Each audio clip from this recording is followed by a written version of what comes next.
अब ये कह रहे हैं कि अगर कोई टेनेंट विदाउट एग्रीमेंट घर में रह रहा है तो उस सूरत में क्या हो सकता है। देखें, जब टेनेंसी एग्रीमेंट का राइटिंग में होना मस्ट नहीं है।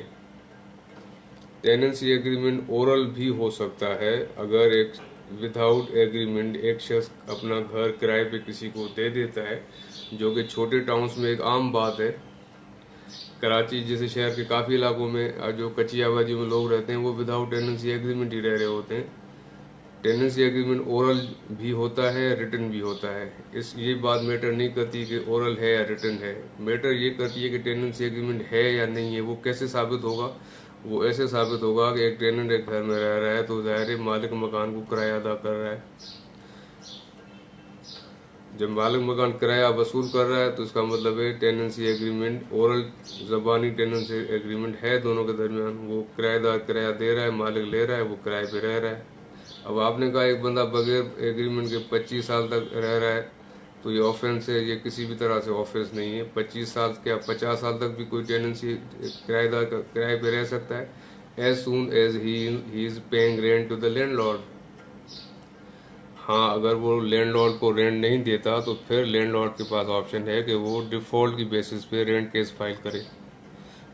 अब आपके जो इस पॉइंट सवाल के अंदर से मुझे ये लग रहा है कि आप ये भी शायद कहना चाह रहे हैं कि एक शख्स 25 साल पे किसी के घर में किराए पे रहा है और किराया भी नहीं दिया। तो ये पॉसिबल नहीं है, क्योंकि अगर किसी को किराया 1 या 2 महीने का भी नहीं मिलता तो लैंडलॉर्ड उस पर एक्शन ले लेता है। तो ये कैसे लैंडलॉर्ड है कि 25 साल तक एक किराएदार घर में विदाउट रेंट रह रहा है। तो पॉइंट ये है कि टेनेंसी एग्रीमेंट राइटिंग में होना लाजमी नहीं है।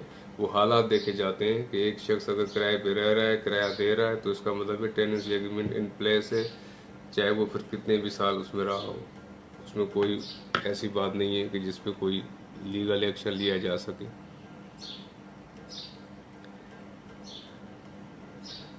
बाकी अगर कोई शख्स, जैसे आपका ये पॉइंट है कि ये दावा करे कि मेरे घर में फलां शख्स 25 साल से किराएदार की हैसियत से रह रहा है तो मुझे किराया भी नहीं दे रहा, तो उस शख्स पे कौन एतबार करेगा? ये काबिल यकीनी बात नहीं है कि 25 साल तक आपके घर में एक बंदा रहा, आपको किराया नहीं दिया, तो आपने 25 साल किस चीज़ का वेट किया। प्रैक्टिकली देखा जाए तो ऐसा होता नहीं है। विद इन अ मंथ और 2 अगर किसी को किराया 1 महीने का नहीं मिलता तो मालिक मकान जो भी उसके पास कार्रवाई करने का तरीका होता है, जैसे कोर्ट में चले गए, रेंट केस कर दिया, एडवोकेट के ज़रिए लीगल नोटिस भिजवा दिया, तो ये तो 1-2 महीने के अंदर ही कार्रवाई स्टार्ट हो जाती है। 25 साल तो एक ऐसा अनबिलीवेबल पीरियड है। आई होप कि आपको जो आंसर सवाल है वो आंसर मिल गया होगा।